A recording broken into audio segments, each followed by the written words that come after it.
你是何人？我是一个商人，想与诸位谈一桩大买卖。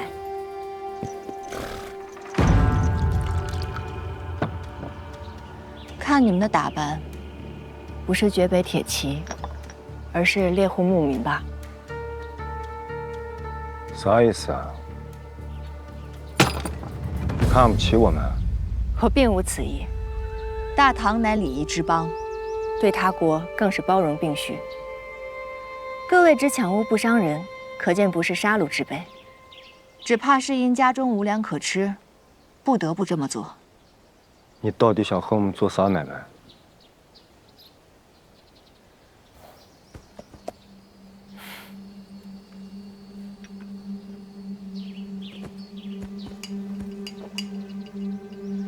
我认识一位绝北女子，她曾告诉我，你们的土地不利农耕，可是牛羊养得极好，更有疾驰如风的高头烈马。而在我们这儿，牛马可以耕田、运货，羊肉可以用来吃，羊毛可以用来做织物。在你们那里的寻常之物，我可以用极高的利润售往中原。何不与我通商？有了钱，还愁买不到米粮吗？我们线下抢也抢得来粮食，何必花钱去买？河东有于征将军镇守，你们多久赶来抢一次？而这段日子为了抢粮，你们又死了多少人呢？这代城池只会越来越穷，你们抢到的粮食也只会越来越少，这终究不是长久之计。若是我们通商交好，除了米粮，你们还可以给家人带去更多的好物。生了病，我们这里还有药材良方，我们互惠互利，岂不是皆大欢喜？我们回去和族人商量商量，3日后给你答复。等您的好消息。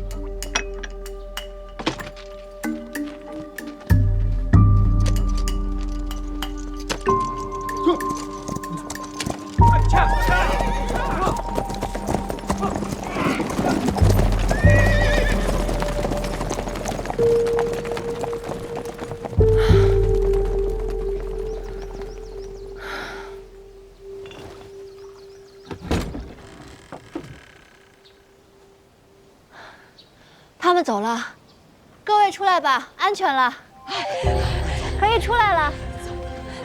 太好了！冯店主大义，请受，我等一拜。别，快起来，快请起，快起来，多谢冯店主，快请起。这事如果成了的话，于我来说也是赚钱的好事，只是不知道对方会不会答应。不过各位也不必太过于担忧，昨日我已经派人传讯给河东君了，若是绝北人执迷不悟的话，于征将军会亲自去谈，定会将此事圆满解决的。诸位放心吧。多谢冯店主，多谢冯店主啊！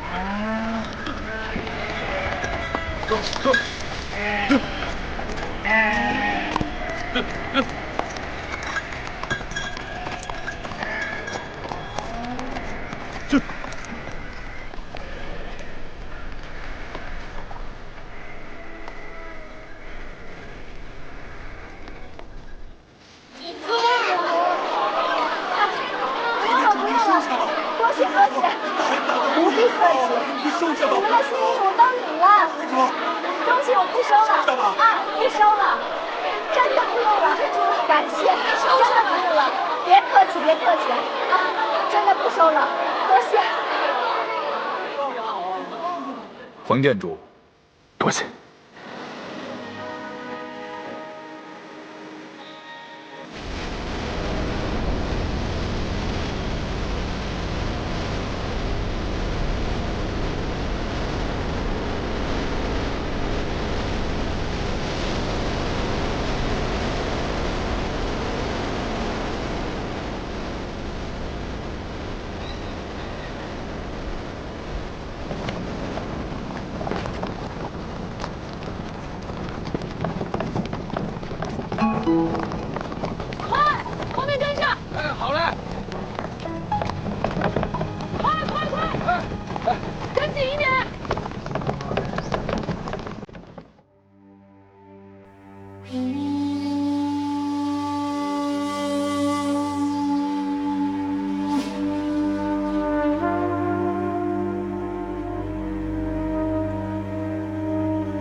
这次牡丹去河东送货，你们谁同在一起？川渝护送他过去。南方有批药十分要紧，牡丹特意嘱咐我和大夫亲自去拿。有好几日没见到川渝了，他人呢？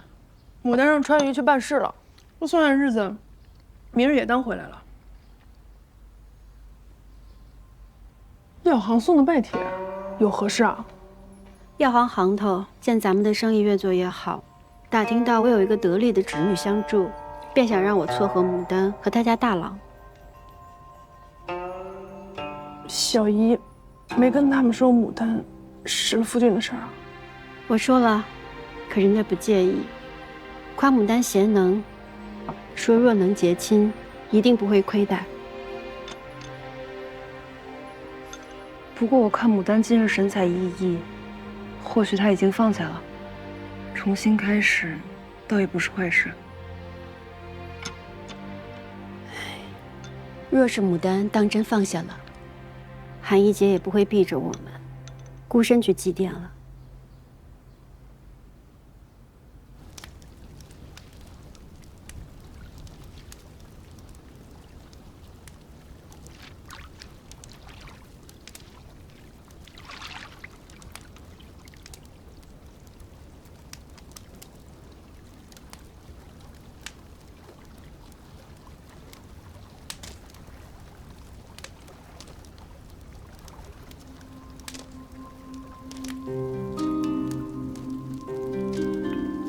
大夫跟川渝已经约好了，要生同为，死同悬。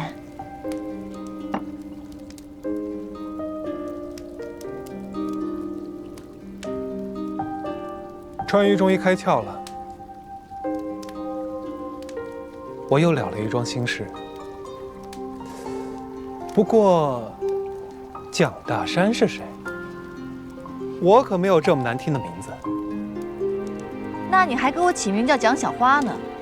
你如今可是逆党身份，怎可用真名？凑合着用就行了。你这般写啊，韩一和吃食到了地下，阎王也找不到人，便将他们随手分了。我身前一毛不拔，哪里受过这种委屈啊？你最擅长演戏了，故技重施，骗骗阎王爷就行了。我可以去骗鬼神，但你莫要再自欺欺人了。我已不在，该放下过去，重新开始了。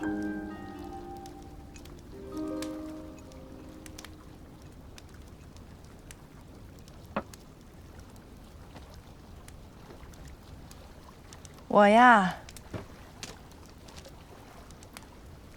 更名换姓，游商四方。去过绝北，航至新罗，看到了很多连你都未曾见过的广阔天地，怎么不算重新开始呢？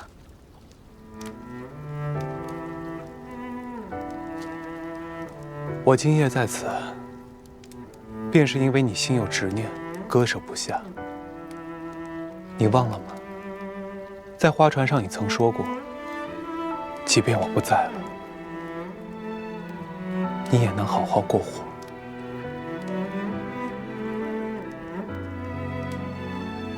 我这段时日过得很开心啊，所赚的钱不是救济百姓，就是帮助河东军采买军器，壮大兵马。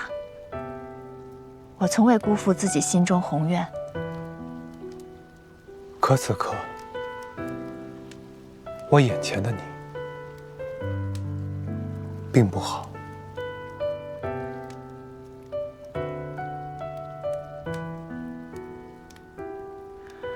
不过是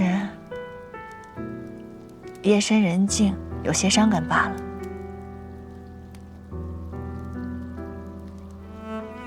我只是有些不甘心，遗憾你不在，不能看到我做的这些。牡丹，你不要再说了，你长在我的心里。我无法将心一剖为二，我们之前说好的，要永远在一起。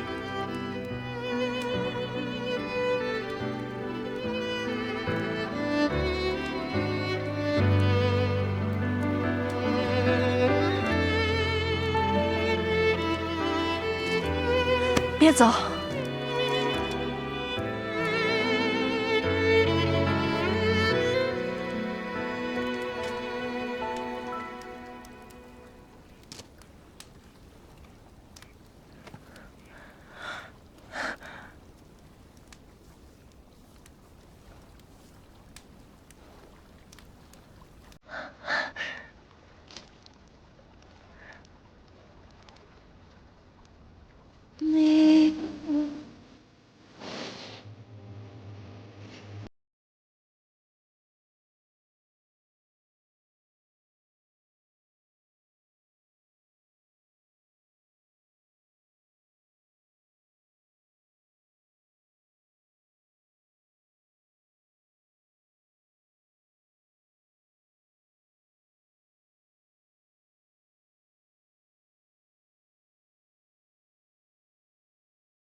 慢点啊！好嘞。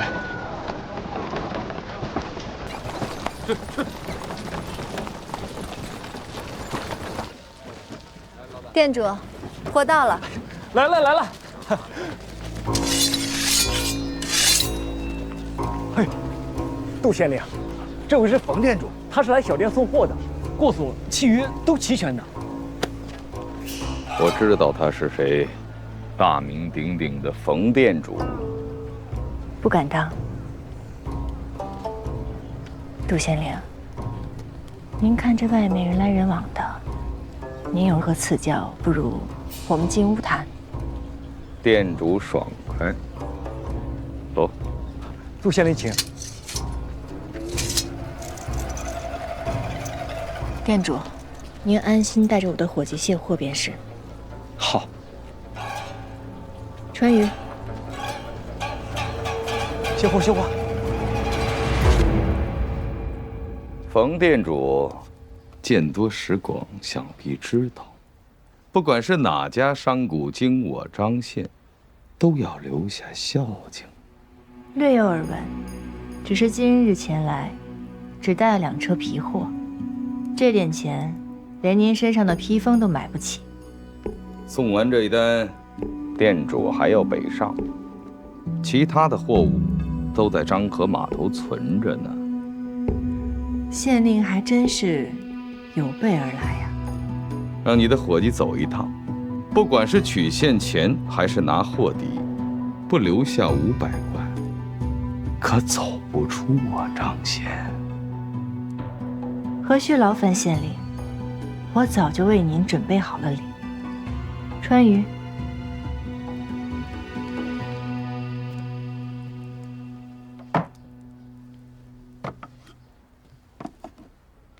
你竟有新罗的鱼牙绸？我与新罗通商本本分分，从来不敢碰进贡之物。县令，这鱼牙绸您看着不眼熟吗？这是从您宅中采来的，您居然没有认出来。你竟敢入官员宅邸盗窃，信不信我即刻绑了你？堂堂县令鱼肉百姓，欺压商贾，不仅这鱼牙绸，还有你身上的这张海豹皮，皆是惊弓之物。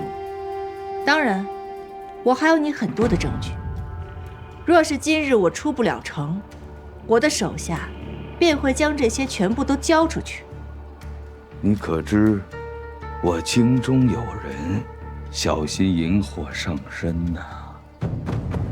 我自然查到您在京中的远亲背靠宁王，只是众人皆知，本州刺史是严明无私的好官，只怕京中之人还未来得及插手，你便已经被革职流放了。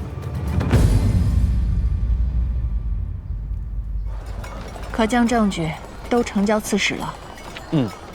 我亲眼看到刺史查阅，杜县令的好日子就算是到头了。从此以后，张县的百姓跟商户再也不用受其压迫了。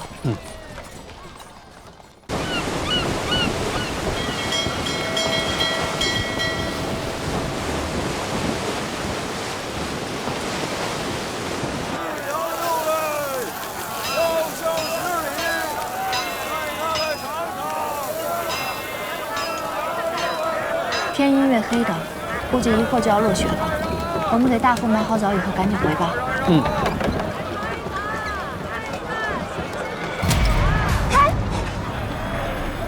夫人，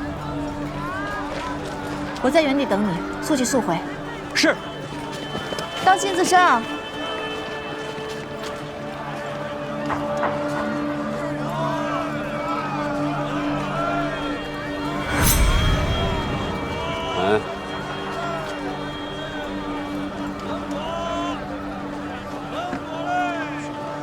各位是何人派来的？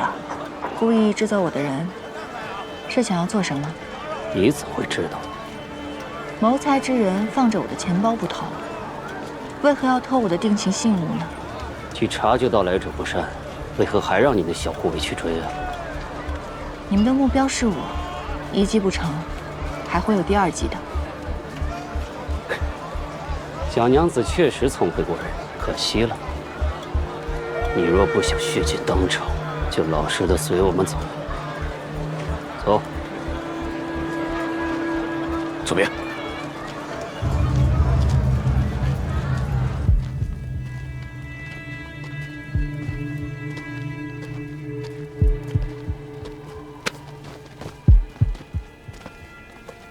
各位壮士，你们的主顾是姓刘，还是？一介商贾，竟敢威胁朝廷命官，早该料到有这么一日。原来是杜县令。说，你将偷盗之物藏在哪儿？不是我不说，只怕我现在说了，你们也无法断真假。何不让我亲自带你们去一趟呢？休要耍什么花招！你自说你的，敢说一句假话，你身上便多一个窟窿。只怕我现在说了，死的会更快吧。各位壮士，这杜县令给你们多少钱啊？我可以翻一番付给你们。我们这行也是有规矩的，冯店主就莫费口舌了。痛快交代，也许能少受些罪。可是你们为的不就是钱财吗？收了我的钱，跟杜县令谎称说我人已经不在了，此后我也绝对不会再出现，如何？头，顾主又不会亲自演示，不如我们就规矩不可破。这。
好不容易重逢，小花店主做的第一件事竟然是谋杀亲夫，好狠的心啊！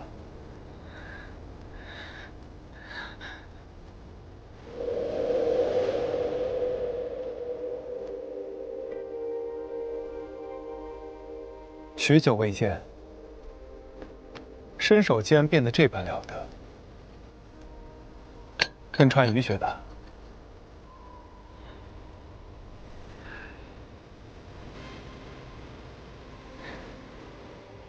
江上阳，你没死。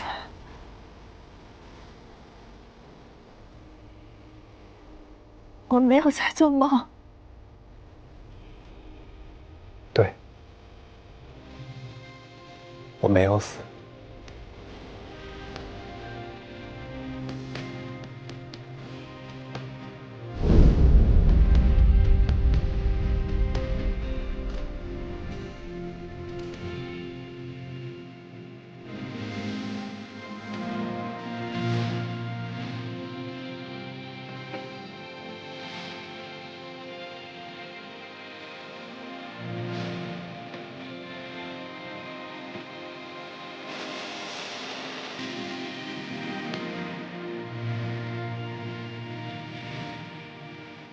走，我们回家。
当时你被一箭穿心，后来发生了什么？你怎么活下来的？宁王那日故意刺偏了半寸。宁王故意留你一命。他想知道我和圣人这些年埋了多少暗桩，藏了多少隐秘。我昏迷了很久，醒来后，宁王好吃好喝招待，许诺只要我开口，他便放了我。我心知，必得养好了伤，才能以待来日，就假意与他周旋。我跟他说，我有一支日行百里的暗卫，他们的藏身之所，只有我知晓。你确实也没骗他，信鸽确实能够日行百里。红角信鸽就是我的召唤令，暗卫无论在城中何处，只要抬头，便可见此令。三郎见了，也会知道我还活着。你如此戏耍宁王，他岂能容忍？他们是不是对你动刑了？阿慈，揍了我几拳，我身子好，无碍。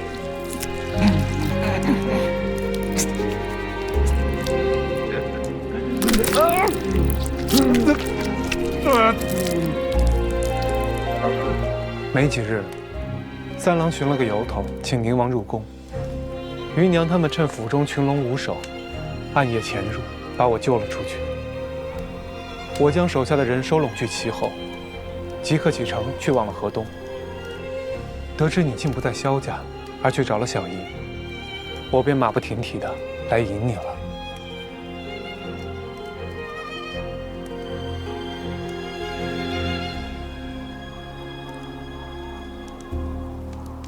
伤得重不重？不重。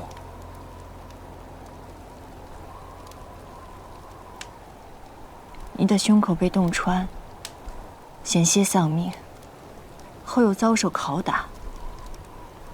若是不重，逃出来肯定心悸如焚。快马跑到河东，怎么10几天也都到了。而你如今才来，什么事儿啊，都瞒不过小花店主啊。让我看看你的伤口。哎，许久未见，一见面便宽衣解带，不妥吧？听我的，让我看看，这样我才能安心。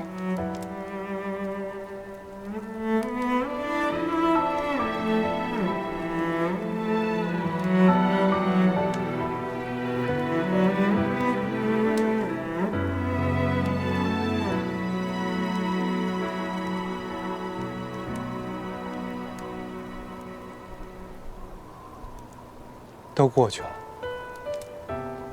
早就不同了。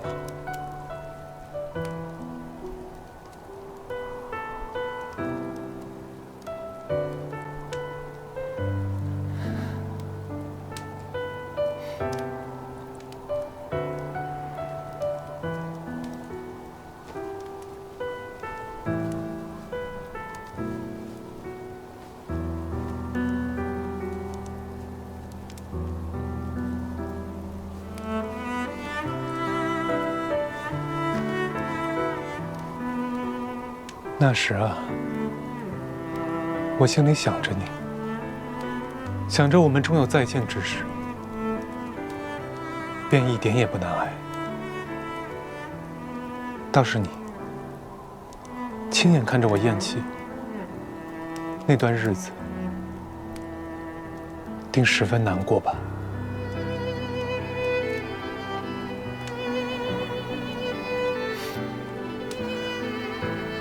过去的已经不重要了，最重要的是以后。以后，我们再也不要分开。江长阳，你放心，我一定会保护好你的。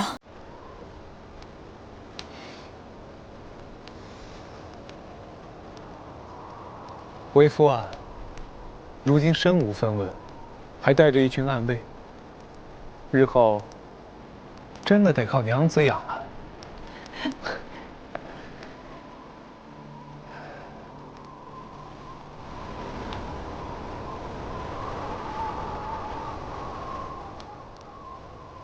诗人的明月在天，而我的明月就在身边。何其幸在！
宁王派人暗中搜捕，为了不让他探出我来河东，我也将手下人分为几路，每队中都有一人假扮成我，去往和宁王交好的节度使封地。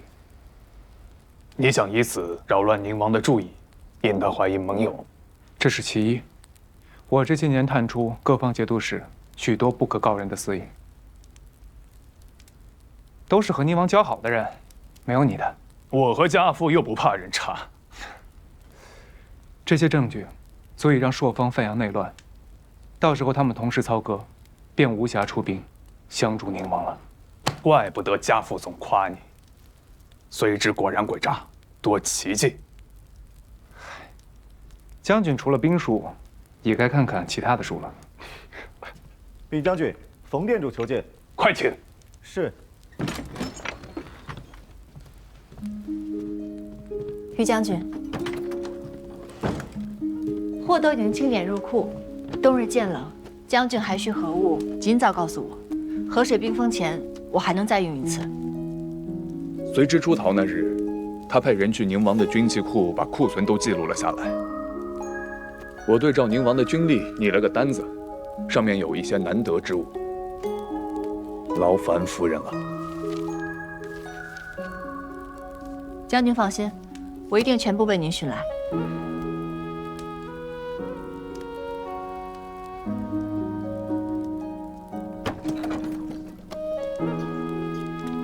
郎君吃饭了。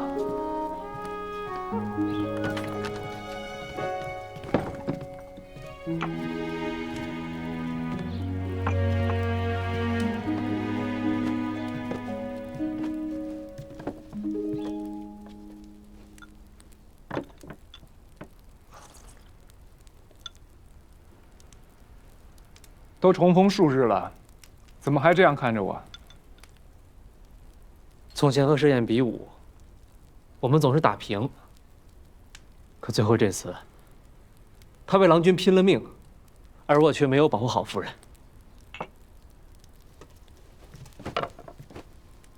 请郎君责罚。起来吧，人命不分贵贱。我从未希望你们为了救谁而以命相抵。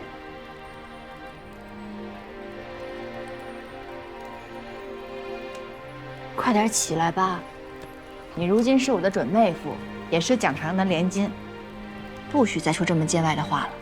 来，坐。牡丹说的没错。听说你啊，因为我的丧期，迟迟没有和大夫成婚。待一切平息，赶紧跟我回长安，向孙大娘啊提亲去。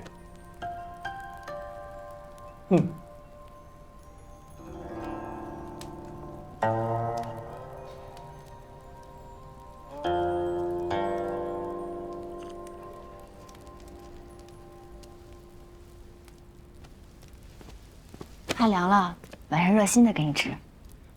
这个嘛，拿去折了，当柴火用。走。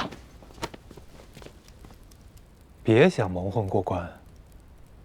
你给我起的这名字也太难听了吧？你知道吗？在梦里，你跟我说过同样的话。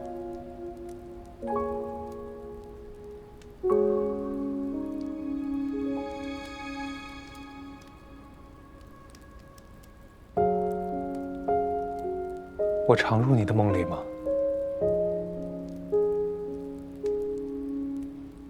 梦中我还说了什么？梦中你跟现在一样，这般无赖，总说一些我不爱听的话，惹我生气。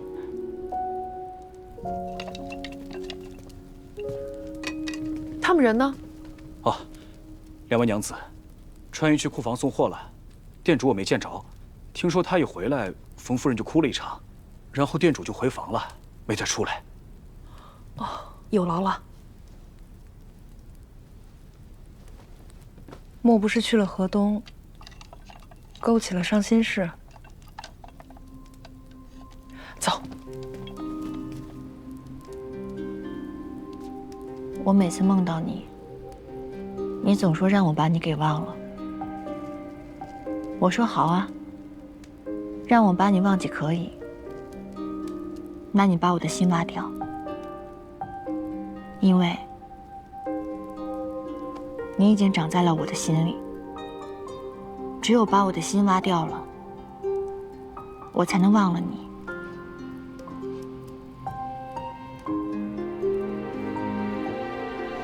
每次醒来的时候，我都以为是你的魂魄入了梦，不然梦里的你怎么会跟梦外的你一样，都这么倔？牡丹，这几个月，大福和小春都不陪你说话的吗？蒋长阳，你是嫌我话多是吧？啊，不敢不敢。我昏迷的时候，也是靠你在梦中，一直陪我说话解闷的。等一下，蒋长阳，还有话要问你。玉书的事情为什么要骗我？小鱼都已经跟我讲了，也不是他送的，我都知道了。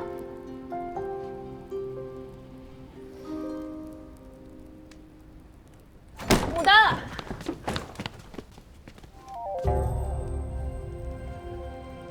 大福、小春，你们先不要害怕，这件事情呢，一时半会儿难以跟你们解释。总而言之就是，蒋长阳他没死，他回来了。我有影子，是大活人。你没死啊？嗯。你还活着？哎呀，太好了！川渝知道吗？川渝要是看到蒋军的话，那肯定欢喜死了。知道，已经欢喜了一路了。不过蒋军看起来气色不佳，可是身子还未恢复完全。来，不必，路途奔波罢了。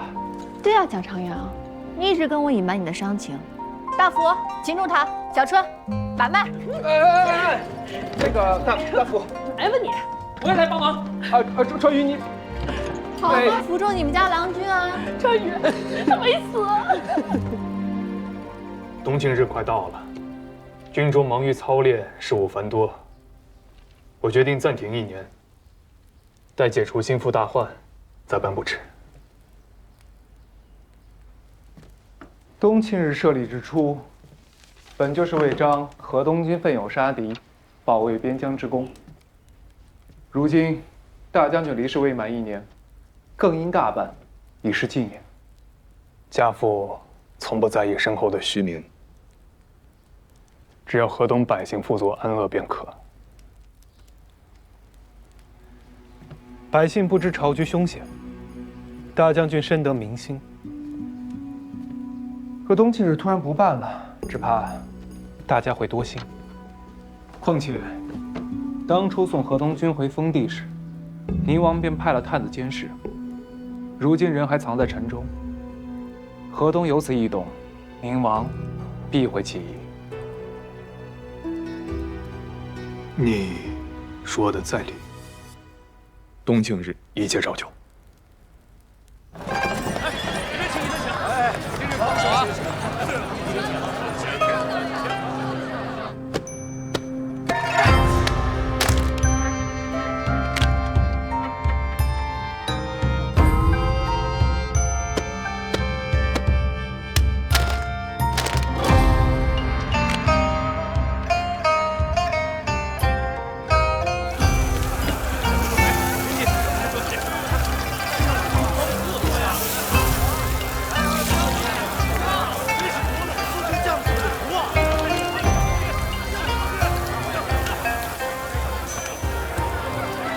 诸位乡亲，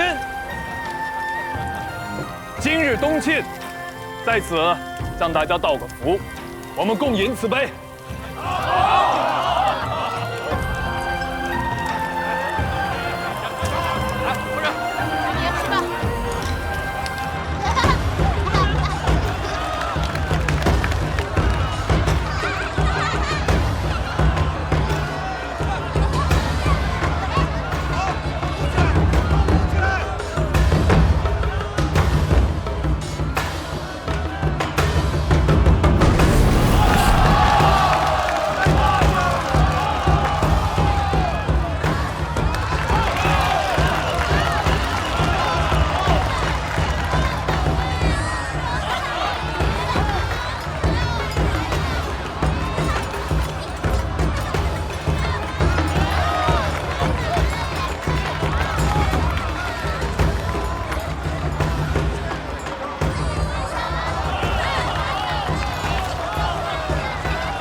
云娘来信，长安故人一切都好。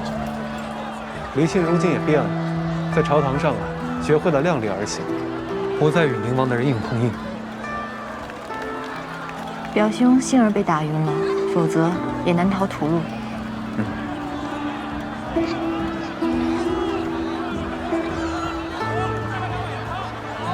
张长阳，你有没有觉得今夜城内的灯格外的多，格外的亮啊？冬庆日，百姓会把家里所有的灯点亮，彻夜不息，直至天明，以此来纪念在战场上捐躯的河东将士。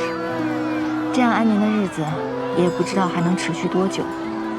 若大战在所难免，希望不要波及到百姓。河东军被你养得兵强马壮，河东军民又同心合力，我们占据地利人和，定不会让宁王的野心得逞。来日之忧，来日忧。今夜，让我们好好享受这良辰美景吧。走。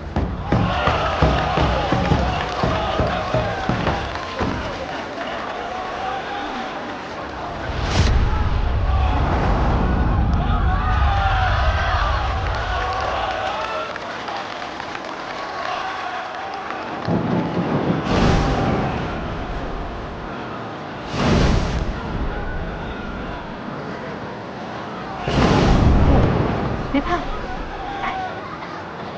要个糖人吗，客官？糖人？还要吗？来一个。劳烦换我们2人。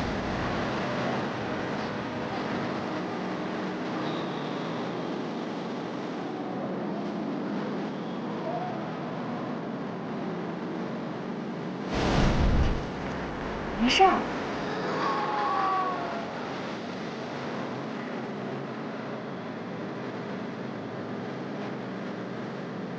这面就好沉啊！快看，画好了。美女，多谢。多谢。慢走。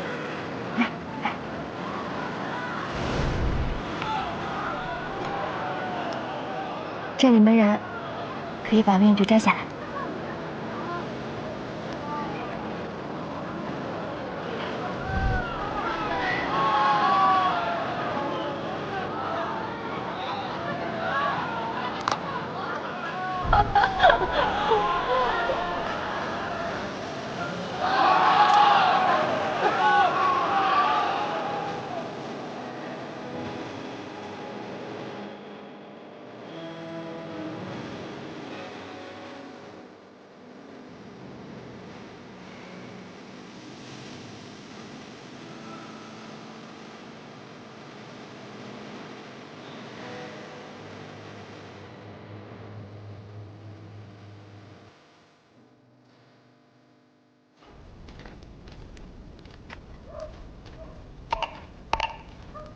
关门关窗，防火防盗。关门关窗，防火防盗。好想就这样一直跟你走下去啊，可惜有宵禁。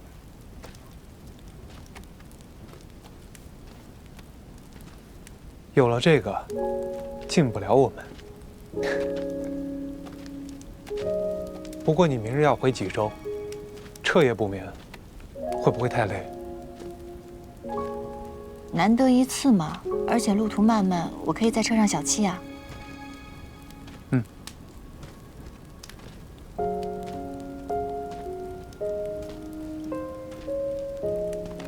静夜信步，赏月观灯，不亦乐乎？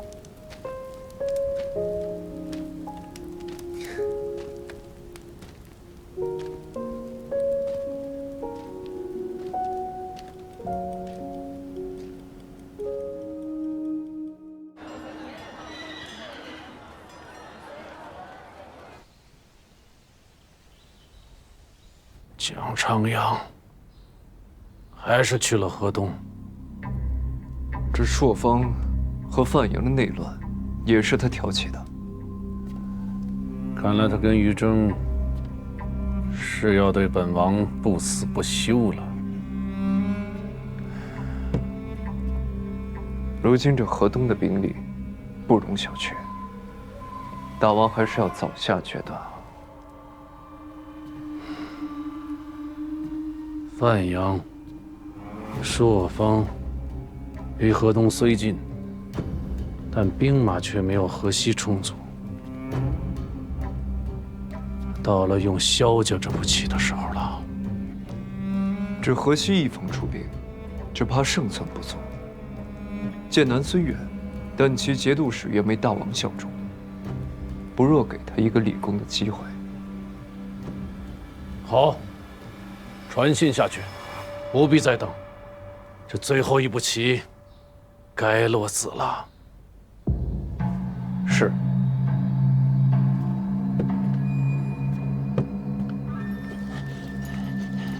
河东600里加急军报，河东军造反叛乱，罪不容诛，请陛下早做决断。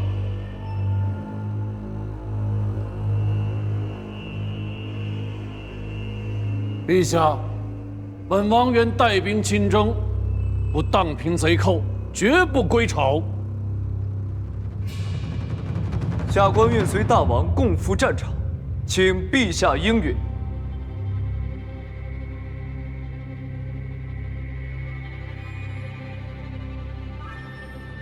皇兄身先士卒，乃重臣表率。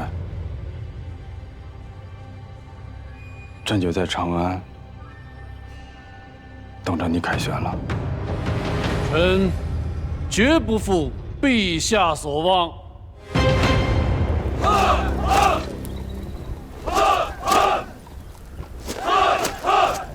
此顿不惧火烧，有4000余柄，足以抵御宁王那50桶玄清火药。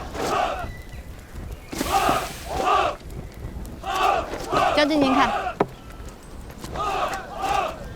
此弓乃正木所造，而这弓弦取自于使这叶的蚕茧，每条用丝线20余根做骨。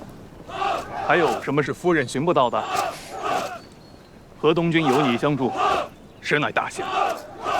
将军客气了。今年河东春日多雨，而这弓最怕没湿，存放之时还需要用炭火烘烤。好。宁王出兵了。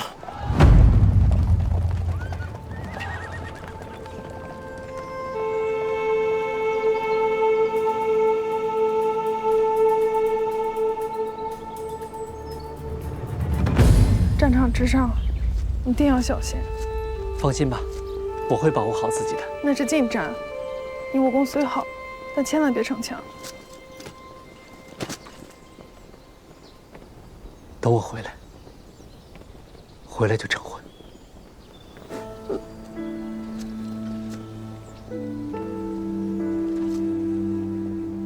若是我们没有凯旋，即刻带小姨坐船去星罗。呸呸呸！你别说这些不吉利的话。这铠甲可是牡丹送的，坚硬无比，小姨别伤着手吧。还耍贫嘴？你敢再死一次试试？知道了。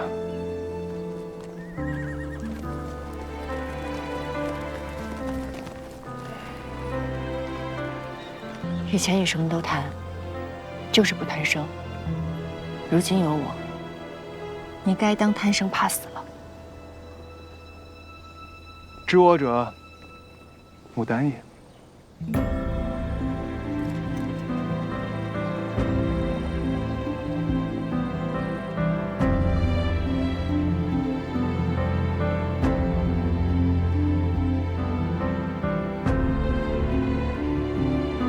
走吧。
使于政！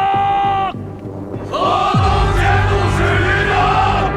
起兵谋反，枉为人臣！起兵谋反，枉为人臣！本王奉朝廷之命，本王奉朝廷之命，率中央军、河西军、剑南军讨伐逆党，讨伐逆党，还不束手就擒！还不束手就擒！好一个贼喊捉贼！好一个贼喊捉贼！河东军多年戍守边关，河东军多年戍守边关，忠君报国，忠君报国，从无谋逆之心，从无谋逆之心。今宁以身殉国，今宁以身殉国，也绝不会向佞臣低头，也绝不会向佞臣低头。好。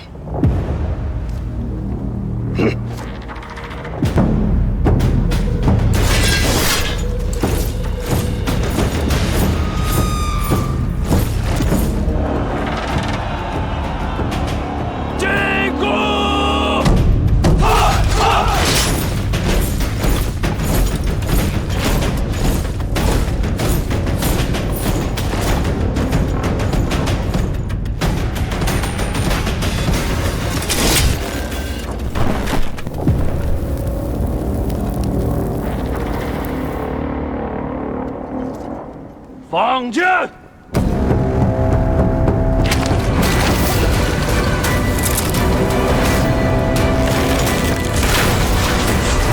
放箭！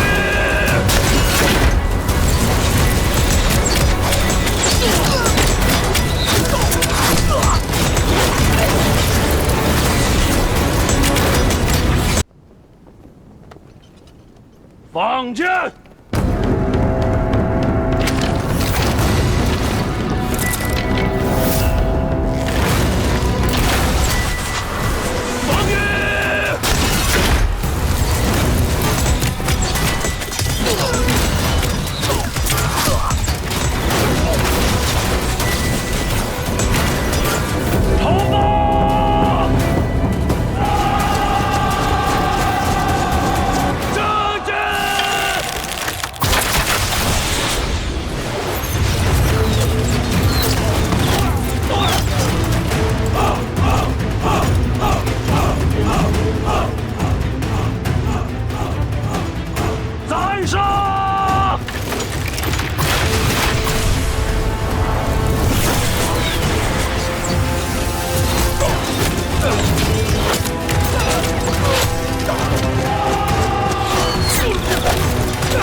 这个于征，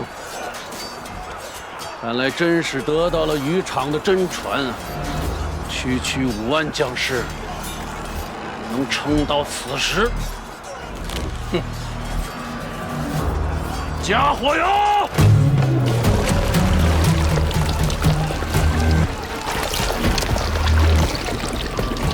出发！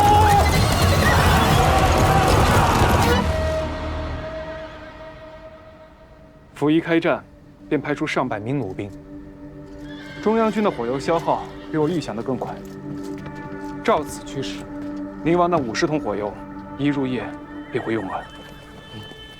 战场上的局势完全符合郎君的预测，天黑之后便可以奇袭敌军后方，杀他个措手不及。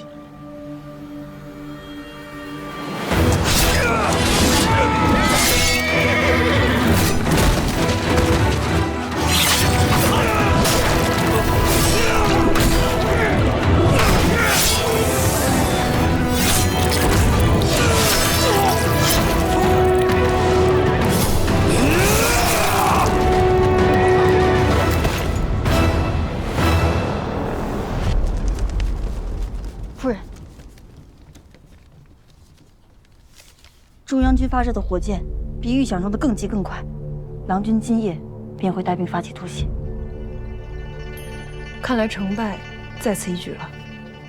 这上面说，宁王的火箭进攻导致河东军伤亡惨重，莫非蒋军早就料到我方很难打赢，所以才计划好了夜袭宁王？无论战况如何，这场夜袭都不得不发。一是擒贼先擒王，若是蒋长阳能够顺利进入敌营，控制住宁王，便可以提早结束这场战争，让更多的将士免于流血丧生。二是因为中央军营地位置刁钻，依双蟒山而立，就算是河东军打赢了这场战争，宁王也可以从两山之间的窄道撤退。那天险之地，易守难攻，他早就给自己留好了退路。若是他先行返回长安，在百官面前颠倒黑白，那便是后患无穷。我军士兵已经隐藏到树林之中。禀报将军，中央军已经停止火箭进攻，弩兵皆已召回。敌方将领呢？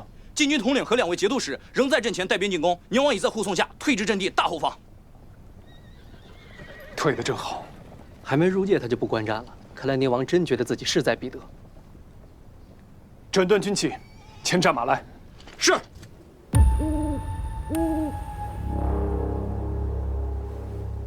苍提，是。苍提，是。苍提，是。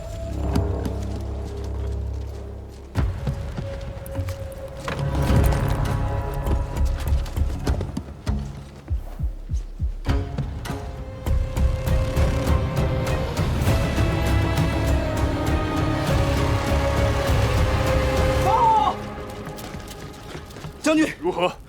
轻骑队接近宁王主营时，遭遇弩兵伏击，火油齐燃，火箭如雨，直扑轻骑小队。蒋军反应及时，率前队驾盾，挥刀破势。然多名将士依然马追，小队仅剩10余人。是否已按计划撤离？是。撤离途中，蒋军连上3箭，直逼宁王，谁知前2箭皆被宁王以一士兵为盾挡下，最后1箭正中宁王肩膀。宁王伤势如何？见退回主营，我便速速汇报。具体伤情无法判断。我返回途中，箭弩不断，小队恐怕短时难归。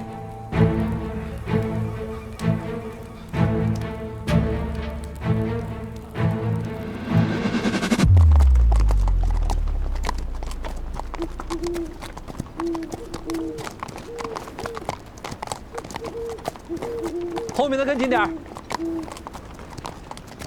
郎君，你看。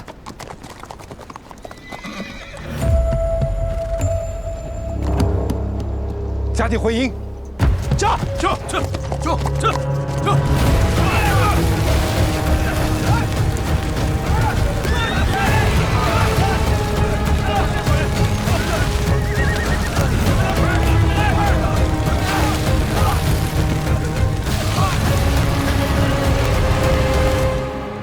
大约寅时3刻，主帅刚走没多久，我们望见中央军后方燃起狼烟。随后，营地东侧突然闯入一批死士。将军嘱咐过，深夜也不可轻敌。我们特意留了双倍士兵守夜，很快将死士擒住。但其中2人见偷袭失败，硬闯进军备营帐，放火烧了粮草。火势太大，扑灭时，所有屯粮几乎全数被毁。服毒死的，是。被擒后，他们吞了毒，但我们活捉了一个。审出了什么？他们在开战前就已埋伏在东边山下，因为人数少，又躲在树丛中，一直未被发现。死士称，宁王命他们等待信号，在我方大军力竭时，前进来刺杀主帅。但我们的夜袭激怒了宁王，让他临时改变了计划。狼烟今夜提前燃起，他们知道冒死冲了进来。这群死士一直潜伏在附近，若真是遇到我方士气低迷时突然杀入，这后果不堪设想。如今宁王临时变卦，我方营地又守卫严密，反倒把危险降到最低。这本是宁王计划刺杀主帅的最后一步棋，但宁王此时自乱阵脚，将潜藏的后手提前暴露了出来。这对河东军来说未必是坏事，只是此番夜袭未能擒敌，这仗只怕会越打越久。郎君可千万不要自责，宁王一旦慌乱，正面的主战场一定会受到影响。河东军希望尚存。原计划速战速决，如今失了粮草，河东将士再是骁勇善战，也只怕难敌饥寒。重新清点帐中余粮，看看还能撑几日。从明日起，每顿放粮减半。无论如何，都得守住东围关。是。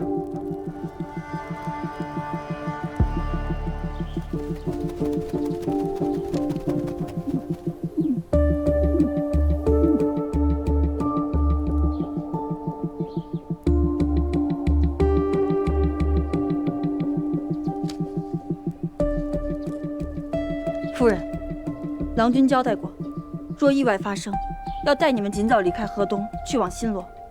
货船就停在岸边，我们今晚就走。芸娘，定护你周全安康。若是江山易主，生灵涂炭，身为大唐的子民，何谈周全安康？可人要吃饭，马要吃草。若是此战旷日持久，河东军岂不是会被逼上绝路？宁王自己给自己弄了退路，那咱们呢？哎，河东军营地背靠樊河，那要是打不赢的话，能不能直接划船逃跑啊？于征跟蒋长阳皆非贪生怕死之辈，怎会弃战而逃？况且宁王给河东军扣上了反贼的污名，若是逃跑，岂不是坐实了大罪？我们又将河东百姓置于何地？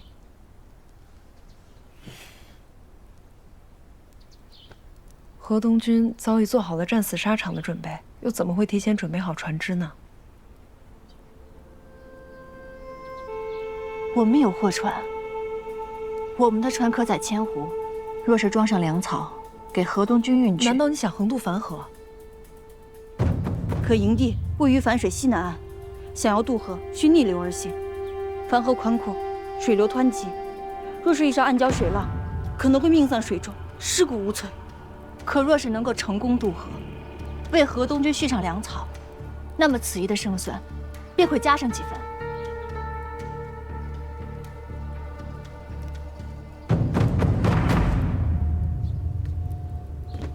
芸娘听禀夫人吩咐。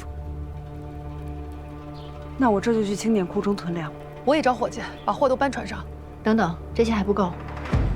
芸娘，你带人去河东的铺子，向百姓打欠条借粮，什么米面、草料、野菜，有什么收什么。是，记住，一定要盖上我们店铺的章子，承诺10倍奉还。慢点啊！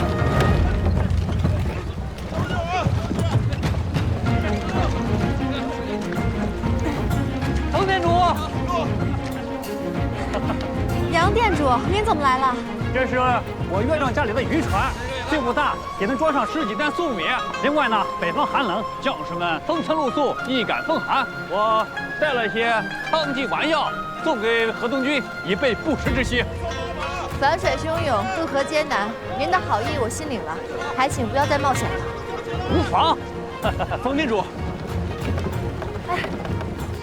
你帮我们赶走了绝北强盗，又带我们经商致富，丰衣足食。如今我们回报你，莫要再推辞了。更何况现在河东有难，于大将军正在战场杀敌，我们河东百姓不能看着不管不顾啊！是，没错。冯店主乃商户中诚信道义之表率，你本非河东人，尚能为河东军冒险送粮，我们更要为战场上的将士们尽一份力呀！是，尽一份力。既然如此，那就多谢诸位了。大福，哎，张晨，是。放船。走。来，给我一个。这边，慢点啊，丽华。冯店主啊，哎，我家娘子存了不少酱菜，一会儿就送到。多谢多谢。冯店主啊，我家铺子呀也备了小货船，也找不少粮食，这伙计呀一会儿就给送到。好嘞，多谢。客气客气。来。多谢啊。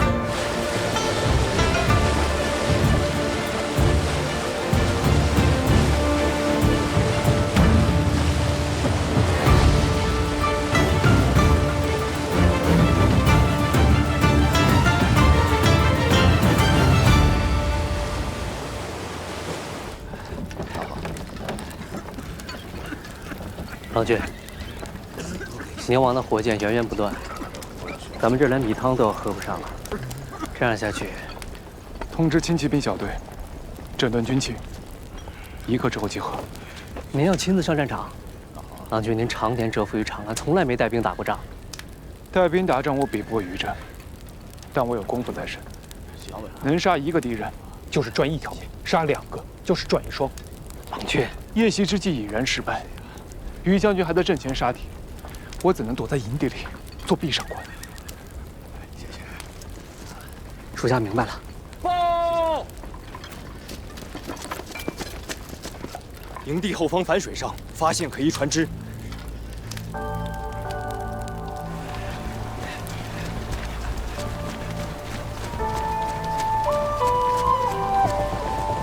你们看，到了。牡丹，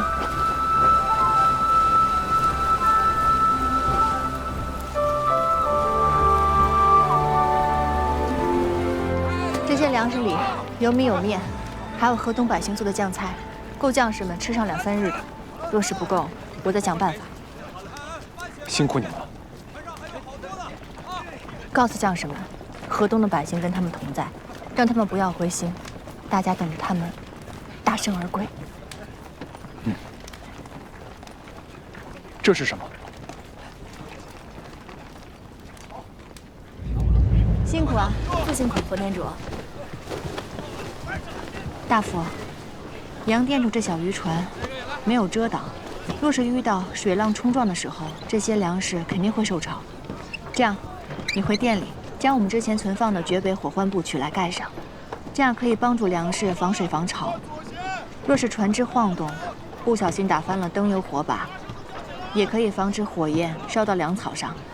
行，我去拿。去吧。大福，我刚刚说火浣布，对，火浣布确实还囤了一些。怎么了？夜袭败于火攻，若是我们有这些强韧又防火的料子做护具的话，做护具，我去拿，快去。窟中存了不少与绝北国交易来的火浣布，但此布多是卖给酒肆刨除，尺寸很小。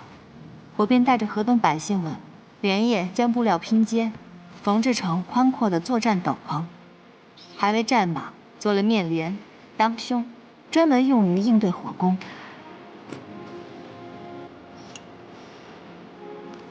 这个我真的知道怎么。我对比着尺寸，加大了用料，穿上以后可以抵御前面的火焰，也不会妨碍将士们勒缰驾马。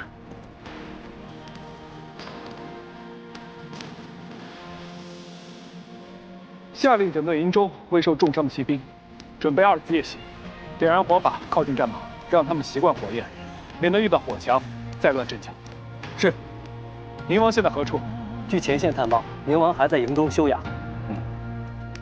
寸营必争，务必赶在天亮前抵达中央军阵地后方。是。报，据大营实力之处，发现敌营小队正在迅速靠近。自不量力。大王神机妙算，那江长阳果然不会轻易罢休。蒙昧小儿，以乱击石。准备的如何了？大王放心，我已命人将土渠重新填满了火油，势必令他们葬身火海。这次动作利索些，一个活口都不能留。把蒋长阳的人头取下，再来见我。是。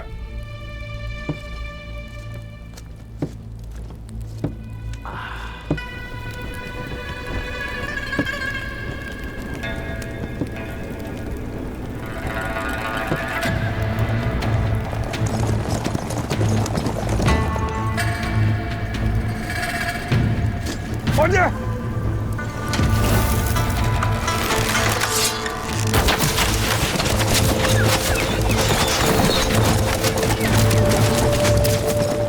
再放！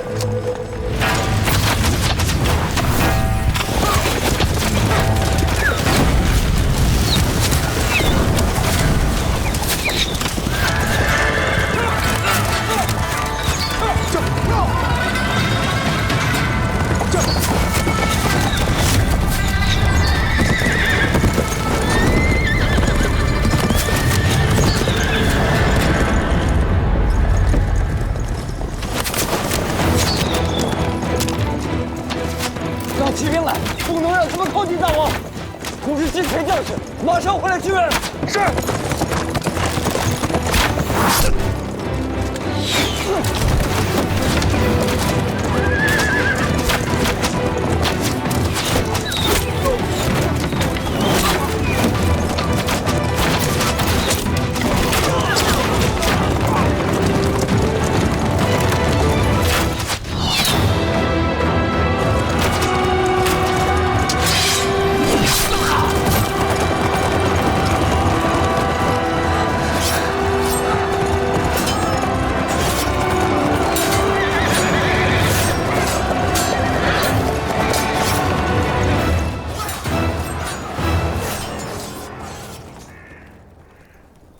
你倒是会随机应变呐，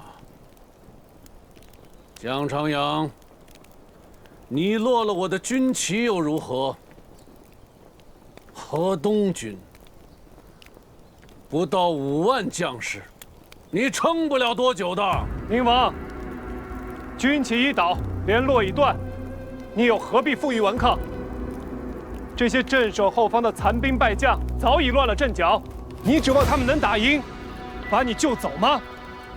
好啊，那就这么拖下去吧，拖到河东军尽数归天。我怕什么？我宁王乃圣人兄长，你能奈我何？况且你可是反贼。你是圣人的兄长不假，但谁是反贼？可说不准呢。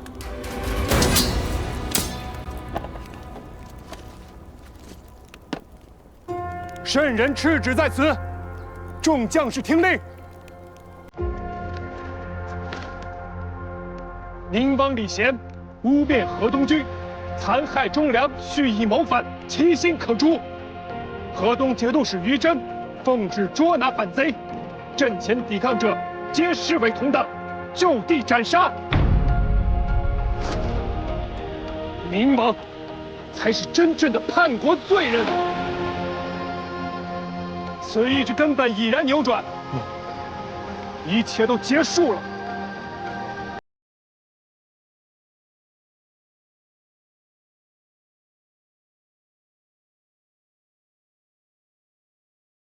从来都不是什么平定叛乱的正义之师。圣人敕旨已到，若是继续抵抗，则彻底沦为乱臣贼子，罪不容诛。上，回来！不要受他的蛊惑，回来！宁王，你一向看不起商贾女子，岂知这赤旨是谁带来的？于氏父子忠君不二，绝不会归顺宁王。他们之间必有一战，我要给河东君一个名正言顺的说法，在阵前证明于征是为秦王而战。不过此战必须要赢，只有赢了，这才是圣旨。若是输了，便是废纸一张。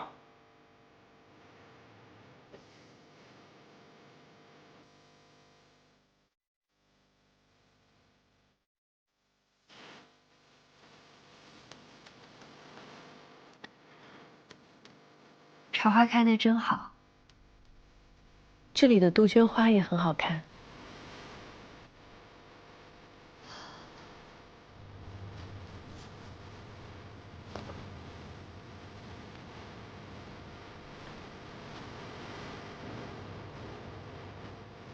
起风了，当心着凉。荆州无事，你便早日回河西吧。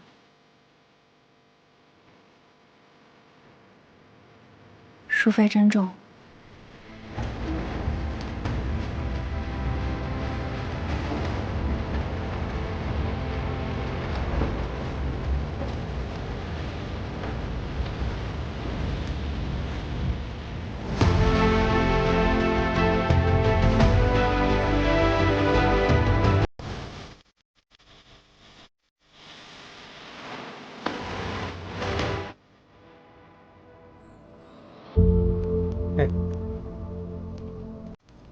你拿着这所谓的赤旨就能乱我军心吗？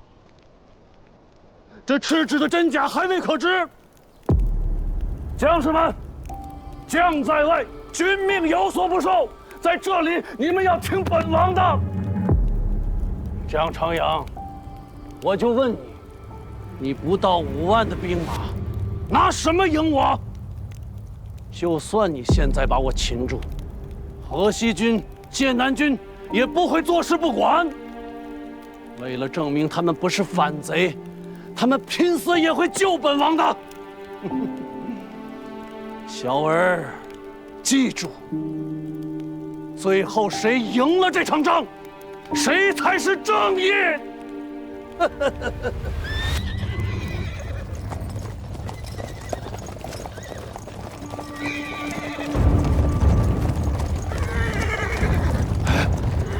来了，救兵来了，我的人来了！我说什么来着？大王，一血！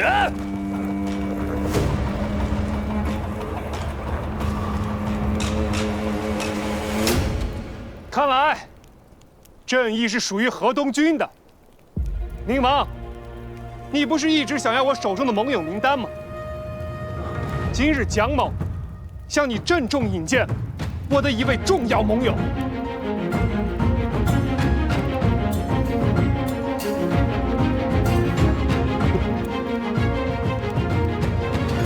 小文言，小人！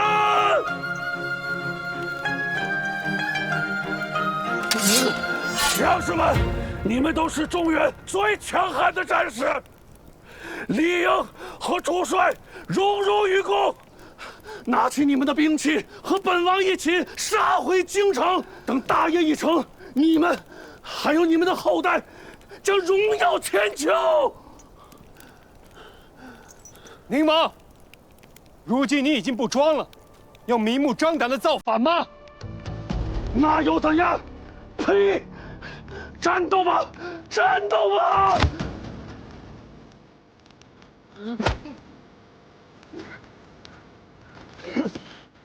大王，如今我军人心惶惶，又失了盟友，已无力再战了。终究看错了你，卑鄙！恩将仇报，断的不仅仅是条腿，你连骨气、血性都没了。我不过是善于审时度势罢了。从前忠是顺大势，如今反亦是顺大势。小婿的行事作风从未改变，只是您已不再是大圣了。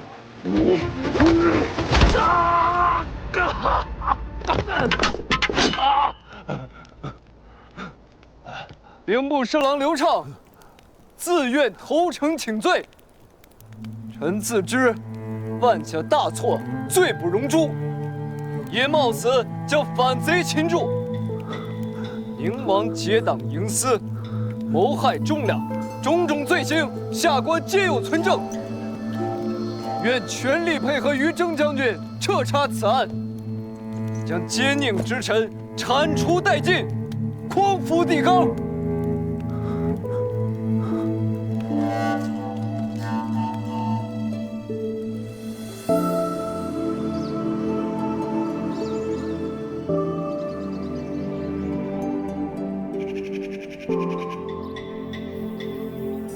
河东节度使于征，平乱有功，封为郡王。暂留京中彻查此案，肃清宁王党羽。臣接旨，谢陛下隆恩。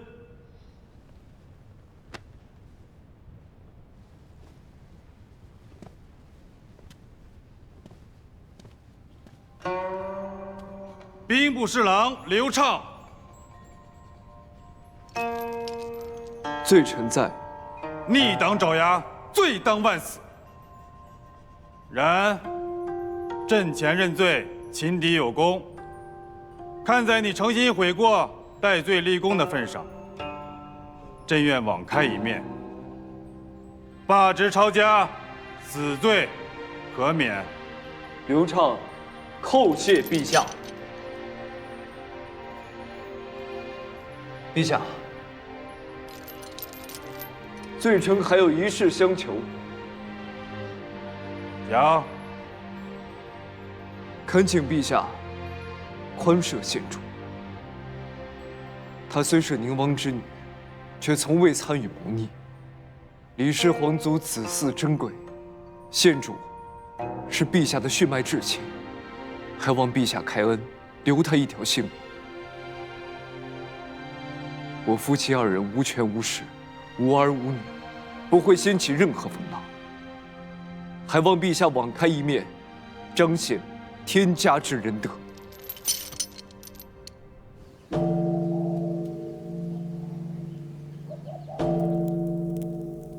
老师，于老将军，张求兄，盛宴，所有殉难的同僚，如今祸患已平，革故鼎新，各位可安息了。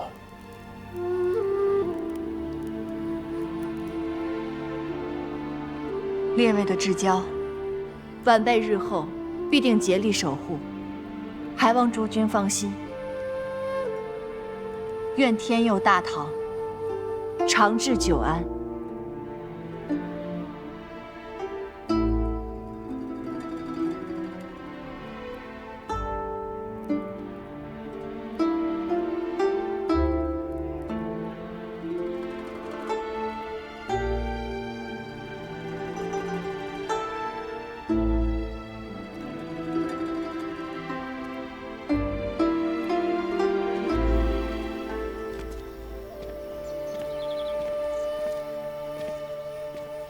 当真决定不要何为芳这个身份了？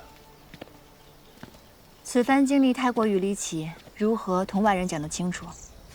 再说了，宁臣花鸟使已经死去，我何不继续做我这个逍遥的小花店主呢？做不做蒋长阳无所谓，只是可惜了我那蒋府的宅子。是啊，你说我那些花土好不容易养好的，不若我们偷偷溜进去，把那些花土偷出来。哼，我都无家可归了，你还惦记那些土啊？自我贪官就要知晓有这么一天。不过方圆很大，屋子多的是，你随便挑一间喽。我不嫌弃赘婿。小花店主人不在长安，留在长安的伙计啊，个个能干，1年多的时间啊，便将方圆给赎了回来。生意做得这般大，那拜访的人啊，定不会少。我必得教你些装神弄鬼之术。若遇故人，这逃跑时也不至于狼狈。行了，鸡鸣狗盗的办法你一人会就行了。我有我这张嘴便无碍。那倘若嘴被堵住了，当如何？你觉得如何？哟，光天化日之下占我便宜是不是啊？夫人饶命！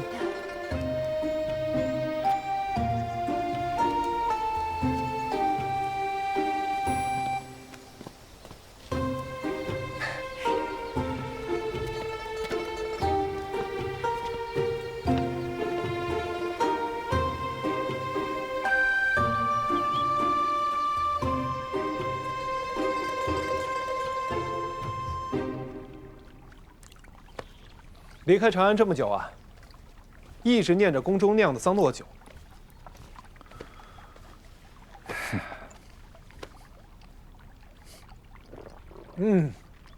痛快。还好李贤基于盟友名单，若他真要置你于死地，不置于死地，如何绝处逢生啊？我倒要感谢他刀法精准，要了我半条命，却还留了我一口气。你都是死过一回的人了，怎么还是这般没心没肺的？捐躯赴国难，视死护如归。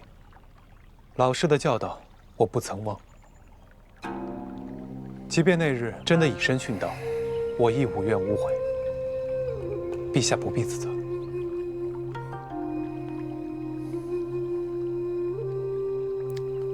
随之，你知道的，我从未视你为臣，你我是手足，所以不论你因何而死，我都会。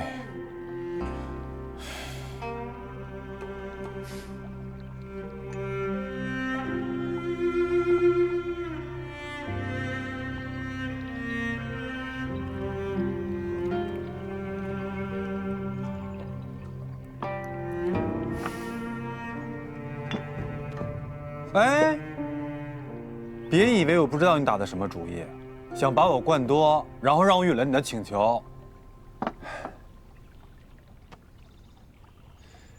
如今还政于君，海晏和亲。枉死的同僚和孟州百姓得以安息。日后，就看三郎大展宏图了。我少师的心愿皆已达成，做人不可太贪心。你本就是忠义之辈，平反声明恢复身份有何不可？我和牡丹的身份尴尬，若是大张旗鼓的死而复生，要解释的问题太多，如何说得清？再说了，我也不在乎高官厚禄、流芳百世。你不在乎姓氏宗族，那牡丹呢？她自然和我一样。天朝地广，各州各府的官员难免监管不到。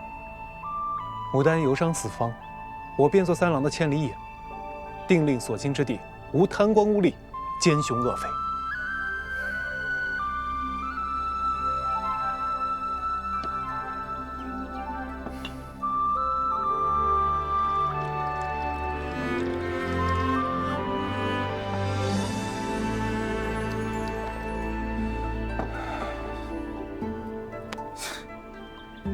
你明明就是想和牡丹游山玩水，留我一个人，形单影只，冷冷清清。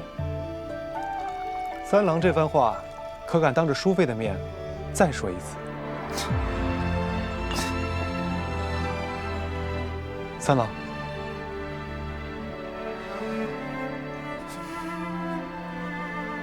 随之。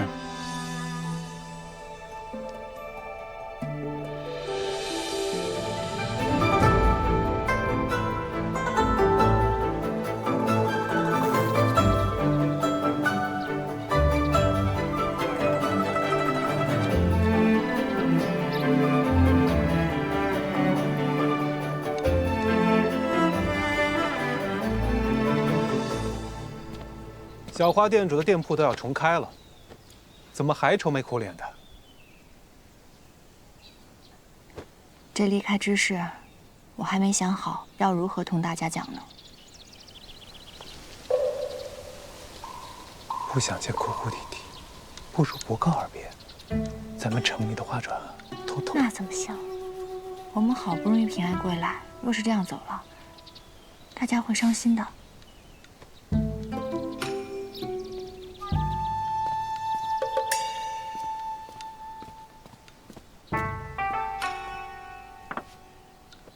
准备的东西怎么样了？放心吧，都交给芸娘了，不日便能做好。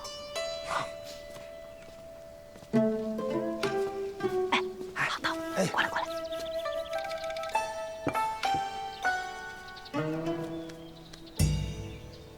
好头，来，好头，上次咱说的那个还不太行。你看他们干嘛呢？